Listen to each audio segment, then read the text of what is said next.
So can we talk about how abysmal the Artemis Fowl movie was?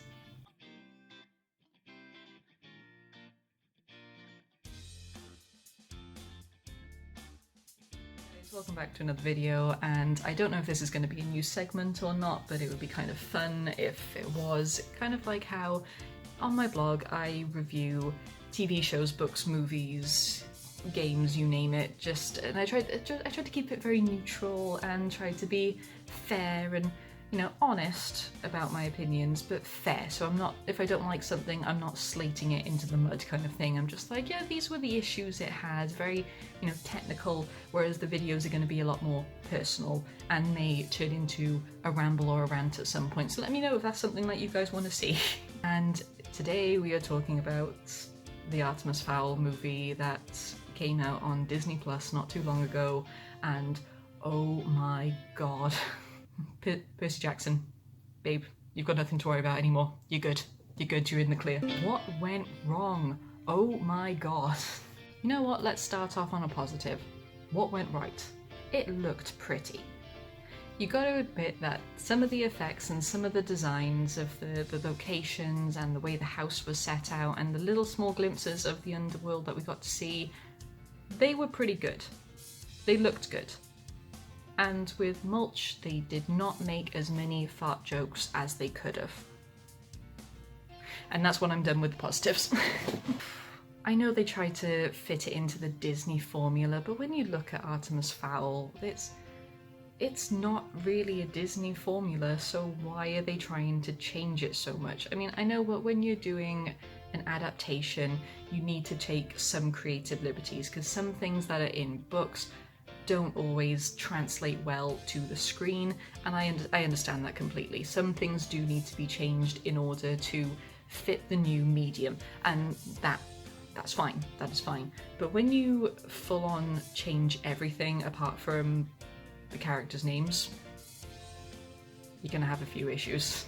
I remember being in primary school and I started reading the first Artemis Fowl book, and I absolutely loved that the main character was not, you know, your chosen one. It was not your innocent little naive child that's going to stumble upon a world of wonder, that kind of thing. He was a dick, okay? He was an intelligent, socially inept genius, and he knew it. He absolutely knew it, and I loved that so much. But then I was told, oh, you can't read that, that's a boy's book. And it was the same with the Percy Jackson books. So every time I went to pick up a book that had a boy on the front cover, or a boy's name, or, you know, something that was slightly actiony, I was told by my teachers and by other people in my class, oh, you can't read that, that's a boy's book, why didn't you pick something else? And that I, you know, anxiety-fueled, socially awkward little me accepted it. And I hated that so much looking back. And I didn't actually pick up those books until very recently. About 3 years ago, I want to say. My friend out in America, we were talking about Artemis Fowl, and I told her that I haven't really read it because of what happened in school. And then for Christmas, she sent me the first 2 books. And then it turns out that Tom has the rest of the collection downstairs ready, and I powered through those, and they were amazing, and I absolutely hate that I took so long to get back to them just because of some close-minded people in school. But yeah, just the idea of a character who's basically the bad guy being the main character and going through this kind of awkward redemption arc, because he doesn't really want to change, but is, and hates it because people resist change, and that's a very realistic thing.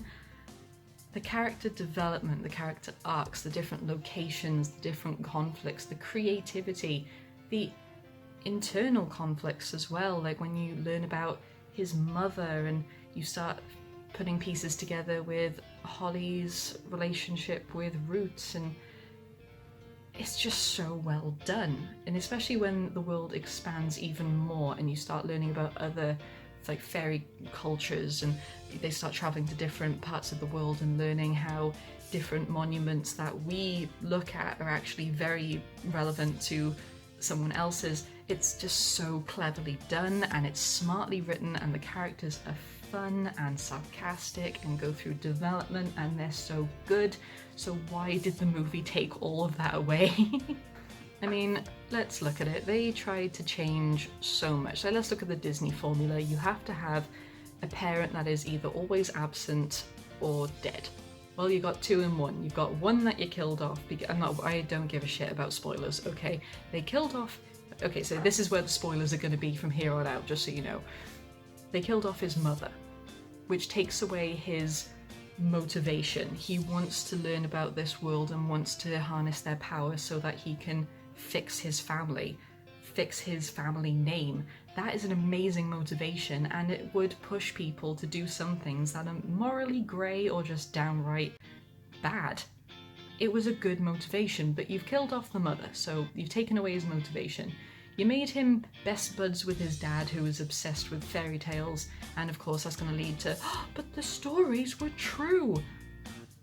That's not going to be a big reveal because we already know that, and also Dad isn't supposed to be around. I mean, that's part of the whole issue, was that he was trying to fix his family, but he's got a pretty good relationship with his dad until the movie decides he doesn't, when the dad's like, yeah, I'm going away on business, and suddenly he decides to turn into a little brat. And that's another thing, the character. Artemis Fowl does not wear jeans, thank you very much. Artemis Fowl does not wear jeans. They tried to make him a cool kid, and then just decide, yeah, we're gonna, give him a little bit of an attitude here and there, because Artemis Fowl was a moody child, right? No, he wasn't a moody child. He was a very frustrated child because his mind was so much further ahead than everybody else, and he was getting frustrated that no one was on his level. That's a very relatable thing. Even if you're not a genius, even if you're not like super intelligent or switched on or very strategically minded, you can understand the frustration of not being understood. They managed to give a relating factor to a very unrelatable character. The movie tried to take that away by making him the cool kid with an attitude, like giving him the skinny jeans and making him surf. And yeah, he does see a school therapist and he quotes like one line from the book to be like, hey, look how smart I am, and then just instantly turns into a whiny brat of, my father's never around, and whiny the whole damn time. Holly wasn't as bad, but they changed her motivation as well. They made it sound like she was on this big redemption mission for somebody else, when really in the book she was supposed to be doing a redemption mission for herself. They took that away from her. They took away her motivation and tried to make it about somebody else. And yes, she is a very caring character. They try and hint at that in the movie, but they just don't get it across. And then you put her and Artemis together and they have like 2 scenes together where they exchange like 4 sentences, and suddenly he's just there like, forever friends. I'm not being funny. Even if, say I've been in a room with someone, and forget the whole kidnap and extortion kind of thing, you put me in a room with someone and we have a very short conversation and they turn around to me and say, forever friends, I'm out of there. It doesn't work like that, Nate. The story was all over the place. It had no focus. It's just exposition over exposition over exposition.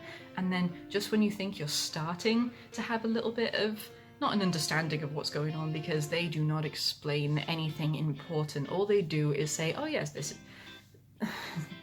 They just don't explain anything important, and then when you try to think, okay, maybe they're going to try and let us think for ourselves, there's narration for something that isn't even happening yet. Go away! I feel like I didn't really get to know any of the characters, because it just felt like the people who put this movie together were like, okay, people have been waiting for this movie for a very long time, therefore they have read the books and therefore they're going to know exactly what's going on. So we're going to explain everything that's happening right now in this moment, but we're not actually going to explain anything of what's happening in this moment. That is a very impressive thing, people, okay? Because you give us a scene and then explain what just happened in that scene, but then by that point we've already moved on to something else. And nothing connects. Nothing connects whatsoever. It just did not work. And I'm trying so hard to look at it as just a movie and not a comparison to the book, but it's so hard because it is such a jarring disaster. Butler, there was no personality there at all, and even Juliet, she felt like she was just there because she was, people know she was there in the book, so she's got to be here now, but she doesn't do anything. They've changed the dynamics. No one has any chemistry with each other whatsoever. And the acting, you can tell there are some very talented people in this movie, but good lord, they are not given the material to work with. And having Holly and Artemis played by two newbies, I can see the appeal in that. Don't get me wrong, having the mysterious nature of, oh, we've never seen these two on screen before, adds to the mystery of who is Artemis Fowl, who is Holly Short, we don't know the actors, so who are these people? I can understand the allure in that, and that should have been a very smart move. However, these are very hard roles to play, and these kids, bless their souls, I do not dislike them whatsoever, but they did not have the experience to play very complicated characters, and they look like they are struggling the entire time. Judi Dench as Root was very strange because, again, it takes away from the original very important dynamic between Holly and Root in the books. However, she really tried. You can tell she tried, and she's got the very gruff voice, as if, you know, trying to capture Root, very gruff, you know, smoking cigars, so she's going to be a bit gravelly and grouchy and that kind of thing, and she's trying so hard, but because it's Disney, God forbid you actually have her with a cigar in her hand, you know, so now she just sounds like she's on the verge of having a coughing fit the entire damn time. She tried so hard. Josh Gad as Mulch, casting wise, that was a pretty clever choice, I will give you that one, but he just has so much exposition and he just keeps showing up for no reason when he hasn't even properly entered the movie yet. And how do you make Josh Gad seem irrelevant? How do you manage that? There was no chemistry between any of these characters, there was no development between any of these characters, and when there did seem like there was development, it was because the movie just decided, oh right, this is the part where he has to be a good guy now. And then he turns around and is like, I'm Artemis Fowl, I'm a criminal mastermind. I'm like, mate, the only criminal thing you've done throughout this entire movie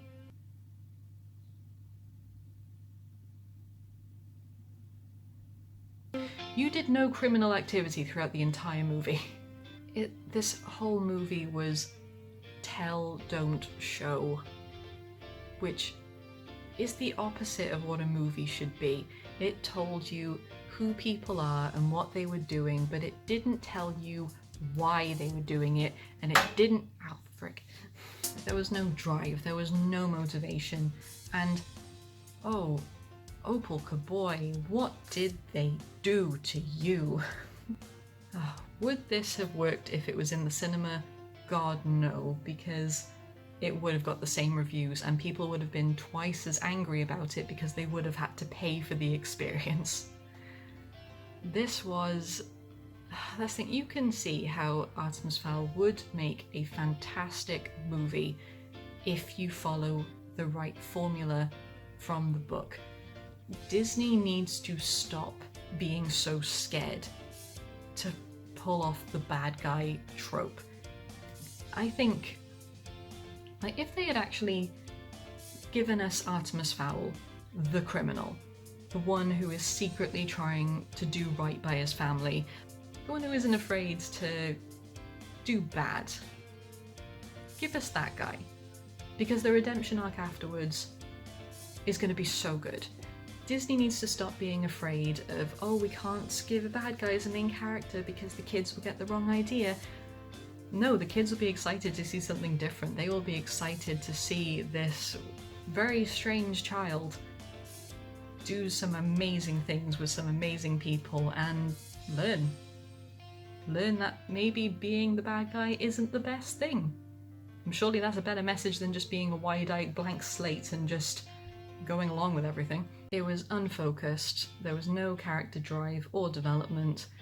It just felt like they skimmed over the quick reads of what the characters' names were and just went with that, and good lord. However, on an interesting note, since this movie came out, Owen Colfer's books have reached the bestseller list once again. I have a theory that this was all just a massive marketing ploy. Colfer knew that the movie was going to bomb, it knew it was going to be awful, and this was all just a massive thing he went on with just to get his books to sell more. And if that is the case, props to you, my friend.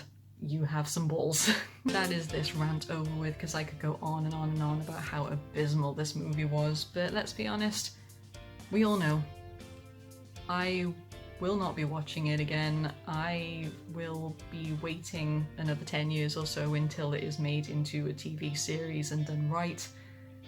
Until then, I am more than happy to reread the books again. They are downstairs, they are fun, and some amazing storytelling right there. Pick up the book. If you want to watch the movie, have caution. Let me know what you guys think. Am I being too harsh? Am I not being harsh enough? Let me know what your opinions are, and let me know if you want me to do more little ranty review stuff like this in future, and I will see you guys in the next video. Goodbye, my scribblers.